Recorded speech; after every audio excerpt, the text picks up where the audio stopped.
नमस्कार। चलिए आज एक बड़ा ही दिलचस्प सवाल उठाते हैं। असल में एक अच्छी जिंदगी का, एक विकसित देश का असली मतलब क्या होता है? क्या ये सिर्फ पैसों के बारे में है या फिर कहानी कुछ और ही है? आइए मिलकर इस पहेली को सुलझाते हैं और समझते हैं कि विकास का असली मतलब क्या है।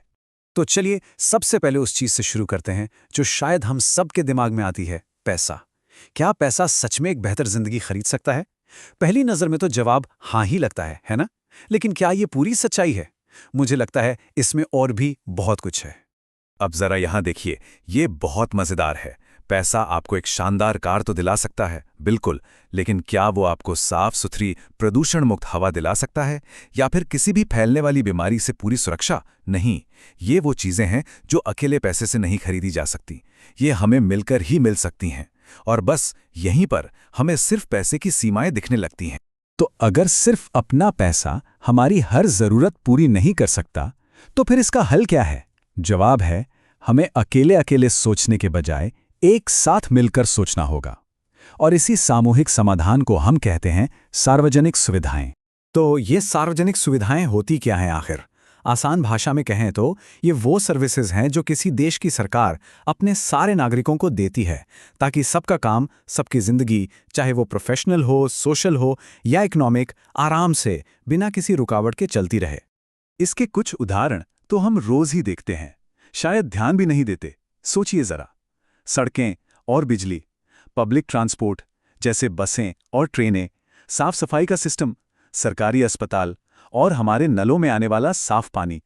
ये सब किसी एक की नहीं, बल्कि सबकी चीजें हैं जो पूरे समाज की जिंदगी को बेहतर बनाती हैं। लेकिन यहाँ एक बड़ा सवाल उठता है, ये सब होता कैसे है? मतलब इन सब सुविधाओं के लिए पैसा आता कहाँ से है? इसका जो सिस्टम है ना, वो असल में बहुत सिंपल है, पर उतना ही पावरफुल भी। ये एक ऐसा चक्र है जो हम में से हर एक के छोटे से योगदान से शुरू होता है और पूरे समाज को फायदा पहुंचाता है। तो देखिए, ये साइकिल काम कैसे करती है। दो बहुत ही आसान स्टेप्स हैं। पहला, हम सब जो नागरिक हैं सरकार को टैक्स देते हैं, और दूसरा, सरकार उसी पैसे को इस्तेमाल करके ये सारी पब्लिक फैसिलिटीज बनाती है और चलाती है, कभी कभी प्राइवेट कंपनियों की मदद से। तो देखा, हमारा ही योगदान घूम फिरकर बेहतर सुविधाओं के रूप में हमारे पास वापस आ जाता है। और बस यहीं पर आकर हमें डेवलपमेंट का यानी विकास का असली मतलब समझ में आता है। असली तरक्की ये नहीं है कि कुछ लोग बहुत अमीर हो गए। असली विकास तो तब होता है जब इन सार्वजनिक सुविधाओं के जरिए समाज के हर इंसान का, यहाँ तक कि सबसे गरीब इंसान का भी जीवन स्तर ऊपर उठता है। और जब ऐसा होता है ना, तो समाज के लिए इसके फायदे कमाल के होते हैं। जरूरी सर्विसेज सबके लिए सस्ती और पहुंच में हो जाती हैं। हर किसी को आगे बढ़ने और खुद को बेहतर बनाने का मौका मिलता है। और इसका असर वो हमें शिशु मृत्यु दर में कमी और लिटरेसी रेट में बढ़ोतरी जैसे आंकड़ों में भी साफ साफ दिखता है। तो ठीक है, हमने ये तो समझ लिया कि असली विकास क्या है, पर अब कहानी में एक बहुत बड़ा और शायद सबसे जरूरी सवाल आता है। हमें रुककर ये सोचना होगा कि ये जो तरक्की हम कर रहे हैं, क्या ये टिकाऊ है? कहीं ऐसा तो नहीं कि हम आज की ग्रोथ के लिए अपनी आने वाली पीढ़ियों का भविष्य ही दांव पर लगा रहे हैं? और इसी सवाल का जवाब है विकास की धारणीयता, या जिसे हम सस्टेनेबिलिटी भी कहते हैं। इसका सीधा सा मतलब है ऐसा विकास जो हमारे पर्यावरण को नुकसान न पहुंचाए और जो हमारी आज की ज़रूरतों को तो पूरा करे ही, पर आने वाली पीढ़ियों की ज़रूरतों का भी पूरा पूरा ख्याल रखे। तो अब जब हमें ये चैलेंज समझ आ गया है, तो सवाल है कि करें क्या? अच्छी बात यह है कि एक रास्ता है, एक ऐसा ब्लूप्रिंट मौजूद है जिससे हम एक बेहतर, टिकाऊ भविष्य बना सकते हैं। धारणीयता या सस्टेनेबिलिटी हासिल करने का एक साफ रास्ता है, और अब हम उसी पर बात करेंगे। धारणीयता का रास्ता इन कदमों से होकर गुजरता है।